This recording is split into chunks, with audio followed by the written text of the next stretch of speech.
Do and did. How do we use them?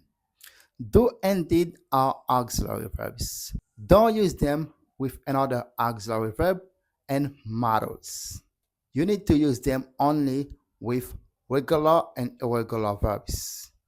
We use do for simple present tense and did for simple past tense. We use both in negative and interrogative sentences. Let's take two affirmative examples. I love English. This is simple present tense. I loved that girl.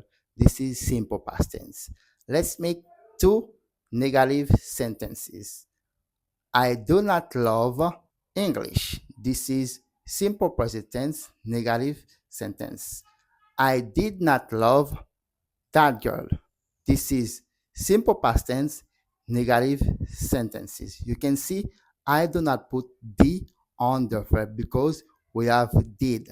Let's now take two interrogative sentences.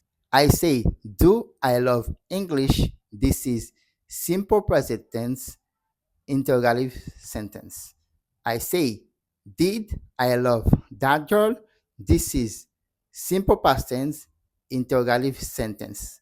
You can see that I do not put D on the base form of love because we have did that is in simple past tense. Thank you.